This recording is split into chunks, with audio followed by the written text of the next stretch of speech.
Chapter 157. Who the hell was this guy? All of Remy's men were taken out before he could even blink. He trembled as he looked at his men on the ground. Every single one of them was either unconscious and bleeding or howling in agony from their broken bones. None of them could even stand. Remy turned to look at Wilbur shakily. Bro, let's talk about this. I can give you all the money you want. Wilbur chuckled. He dragged a stool over and sat down across Remy. He took out his cigarettes and lit one of them, taking a long drag and blowing the smoke on Remy's face. I like money. I'd say I'm a huge fan of it. How are you going to get me the money, though?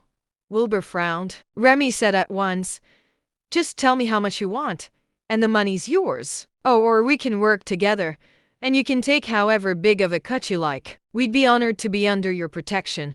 I'm sure we'll be raking in billions within the year without even batting an eye. Is it that easy? Wilbur said, unconvinced. Remy nodded vigorously. You've got to believe me. This business is a cash cow that never runs out of milk.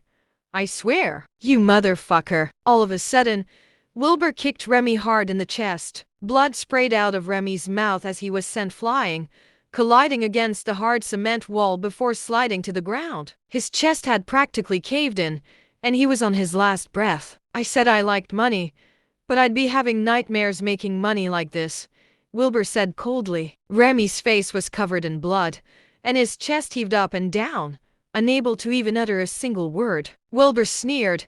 He walked outside and pushed one of the doors open. There was a man and woman inside, completely bare as they put on a show. They were oblivious to Wilbur's appearance. From the look on their faces, it was obvious that they had been drugged. They were oblivious to the rest of the world. Wilbur sighed. He closed the door and continued looking through the other rooms. At last, he found Indra, curled into a corner in her birthday suit. The room was completely empty and cold.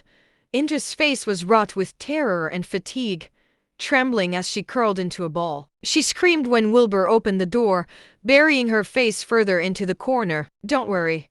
You're all right now. Wilbur took his t-shirt off and threw it at Indra. Indra grabbed the shirt and covered her body before she looked shakily at Wilbur. Wilbur smiled. Remember me? I'm the guy from the train. Indra racked her brain, pausing before she gasped again. Wilbur hurried to say, Now. Don't worry. I'm not on Remy's side. He's been beaten up. The police will be here soon and you're all going to be fine. Indra was still trembling. She curled into a corner. She was clearly traumatized and could not hear a word Wilbur was saying. Wilbur sighed.